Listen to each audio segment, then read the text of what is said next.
Hello दोस्तों, स्वागत है आपका प्रियंका लर्निंग क्लासेज में। 67वीं बीपीएससी बिहार, एसएससी बिहार, दरोगा, सीडीपीओ, जेपीएससी इन सभी एग्जाम को ध्यान में रखते हुए क्राउन पब्लिकेशन की एंशियंट हिस्ट्री की सीरीज चलाई जा रही है, जिसके अंतर्गत हम लोग एंशियंट हिस्ट्री की सीरीज को देखते हैं ताकि आपका एग्जाम में कोई क्वेश्चन यहाँ से आए तो ना छूटे। तो चलिए हम लोग देखते हैं एंशियंट हिस्ट्री के क्वेश्चन, जिसमें आज का टॉपिक है मौर्योत्तर काल, जिसमें हम लोग देखेंगे पहला फैक्ट। मौर्य वंश के अंतिम शासक बृहदत्त की हत्या करने के बाद पुष्यमित्र शुंग ने 185 ईसा पूर्व में शुंग वंश की स्थापना की। शुंग वंश के बारे में देखें तो शुंग वंश का संस्थापक पुष्यमित्र शुंग था। शुंग वंश की राजधानी विदिशा में थी। पुष्यमित्र के शासनकाल के सबसे महत्वपूर्ण घटना यवनों के भारत पर आक्रमण था।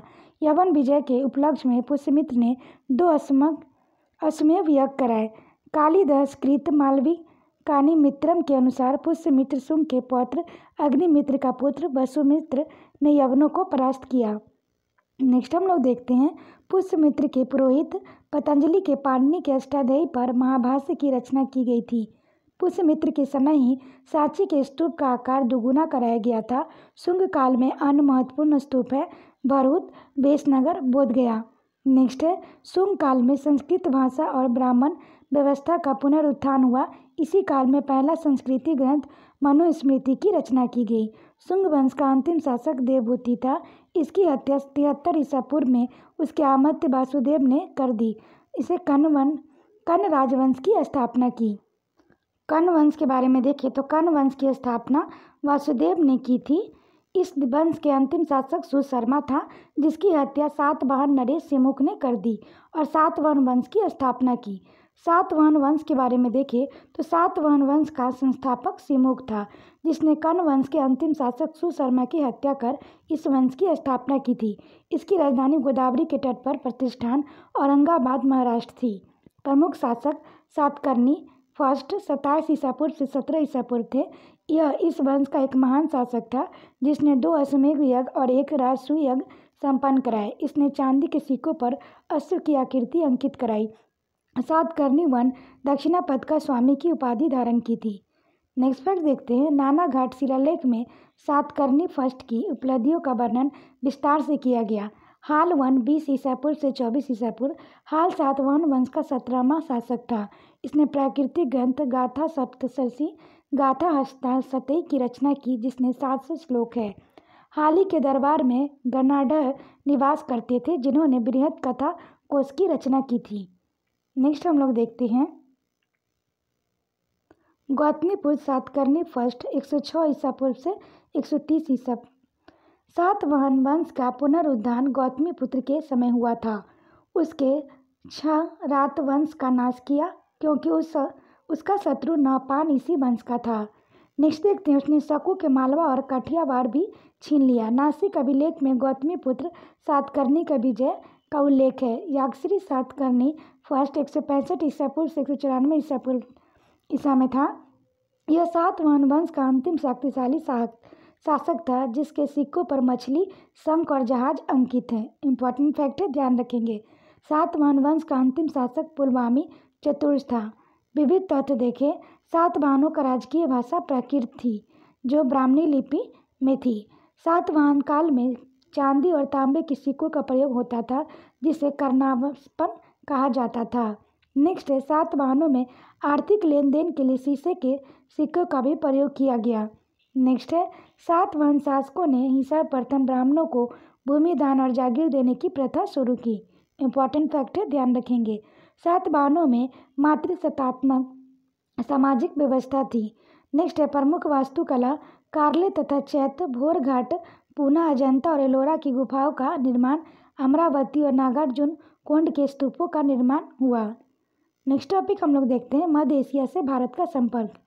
पश्चिमोत्तर भारत में मौर्य के स्थान पर मध्य एशिया से आए कई राजवंशों ने अपनी सत्ता कायम की। इस काल में भारतीय क्षेत्रों पर यूनानी, शक, पल्लवन और कुषाणों की हमला हुआ। फर्स्ट हिंद यूनानी भारत में आक्रमण करने के बाद हिंद यूनानी, इंडो ग्रीक और बैक्ट्रियाई यूनानी कहलाते थे। नेक्स्ट हम लोग देखते हैं भारत पर आक्रमण करने वाला प्रथम यूनानी डिमेट्रियस फर्स्ट था, जो कि बैक्ट्रिया का शासक था। इसने पश्चिमोत्तर भारत, सिंध, अफगानिस्तान और पंजाब के विशाल क्षेत्र पर कब्जा कर लिया। डिमेट्रियस के उत्तराधिकारी मिनांडर 165 से 145 ईसा पूर्व मिलिंद एक महान शासक था। उसकी राजधानी पंजाब में साकल आधुनिक सियालकोट में थी। उसे नागसेन ने बौद्ध धर्म की दीक्षा दी थी। मिलिंडर ने नागसेन से बौद्ध धर्म के अनेक प्रश्न पूछे। यह प्रश्न और नागसेन द्वारा किए गए जिसके उत्तर एक पुस्तक के रूप में संकलित है जिसका नाम मिलिंद पानो अर्थात मिलिंद के प्रश्न है। नेक्स्ट फैक्ट है, हिंद यूनानी शासकों ने काफ़ी संख्या में सिक्के जारी किए। इन शासकों में सबसे अधिक सिक्के मिलिंडर के ही हैं। नेक्स्ट है, हिंद यूनानी भारत के पहले शासक हुए जिनके द्वारा जारी किए गए सिक्कों के बारे में निश्चित रूप से कहा जाता है कि ये किन किन राजाओं के हैं। नेक्स्ट फैक्ट है, सबसे पहले भारत में सोने के सिक्के हिंद यूनानियों ने जारी किए थे। नेक्स्ट है, हिंद यूनानी शासकों ने भारत के पश्चिमोत्तर सीमा प्रांत में यूनान की कला चलाई जिसे हेलेनिस्टिक आर्ट कहते हैं। भारत में गंधार कला का इसका उत्तर उदाहरण है। तपस्यारत बुद्ध का दृश्य गंधार कला सर्वोत्तम उदाहरण है। द्वितीय है शक। हिंद यवनों के बाद भारतीय क्षेत्रों पर हमला करने वाला शक थे। भारत में शक पूर्वी ईरान के क्षेत्रों से होकर आए।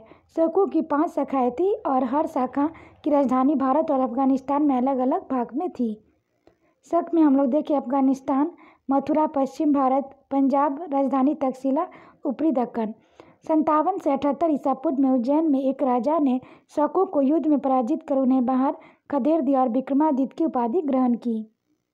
नेक्स्ट हम लोग देखते हैं विक्रम संवत का नाम संवत 57 ईसा पूर्व में शकों के पर उसके विजय से आरंभ हुआ।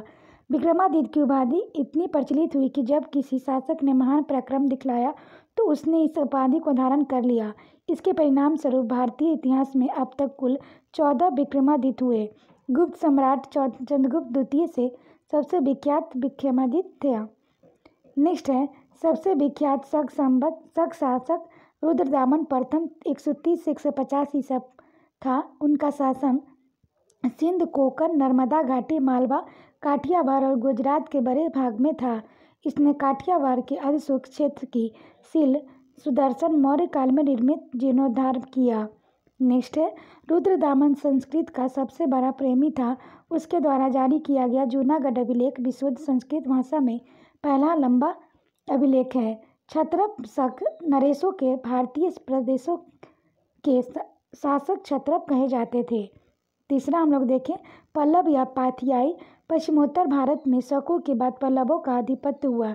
इसका मूल वास स्थान ईरान था जहाँ से वे भारत आए। नेक्स्ट है, सबसे प्रसिद्ध पाथियाई राजा हुआ गोडोफनिस।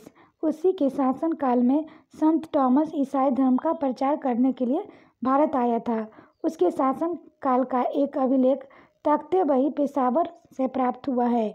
कुषाण के बारे में देखें। चौथा है, पासिथियाई के बाद कुषाण आए जो यूची और तोखारी भी कहलाते थे। यूची नामक एक कबीला था जो 5 कुलों में बट गया था। कुषाण उन्हीं के एक कुल के थे। कुजुल कंडफिसेस यह भारत के कुषाण वंश के संस्थापक था। इसने तांबे के सिक्के जारी किए। बिंड कटफिसेस इसने भारी मात्रा में स्वर्ण सिक्के जारी किए जिसकी शुद्धता गुप्तकालीन स्वर्ण सिक्कों से उत्कृष्ट थी। इसके द्वारा जारी किए गए सिक्कों पर शिव नदी त्रिशूल आकृतियाँ बनी है जिससे यह अनुमान लगाया जा सकता है कि यह शैव था। कनिष्क के बारे में देखें तो कनिष्क राजवंश का सबसे महान शासक कनिष्क था। कनिष्क ने 78 ईसा में शक संवत चलाया जो उसके राज्यारोहण की तिथि है। शक संवत भारत सरकार द्वारा प्रयोग में लाया जाता है। उसकी 2 राजधानियाँ थी, पुरुषपुर पेशावर तथा मथुरा।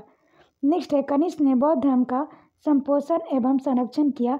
चौथी बौद्ध संगीति कनिष्क के शासनकाल में कुंडल वन कश्मीर में वसुमित्र की अध्यक्षता में हुई। अश्वघोष कनिष्क का राजकवि था। उसने सौंदर्यार्ध, बुद्धचरित और सारिपुत्र प्रकरण की रचना की। कनिष्क के राजवैद्य चरक थे जिन्होंने चरक संहिता की रचना की।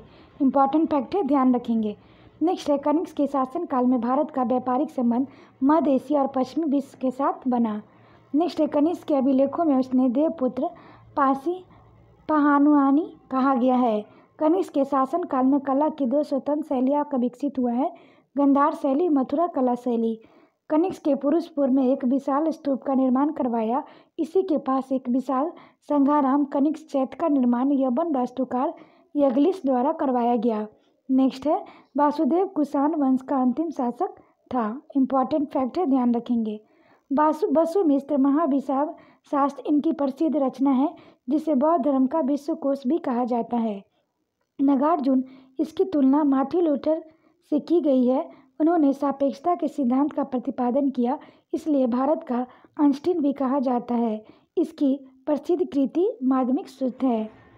आशा करते हैं आपको ये वीडियो पसंद आया होगा। वीडियो पसंद आए तो इसे लाइक करें, शेयर करें, साथ ही चैनल को सब्सक्राइब करें और वीडियो को 1-2 बार सुन लें ताकि आपका रिवीजन हो जाए। यहाँ से कोई क्वेश्चन एग्जाम में आए तो ना छूटे। तो आज के लिए इतना है दोस्तों, फिर मिलते हैं नेक्स्ट वीडियो में। Thank you.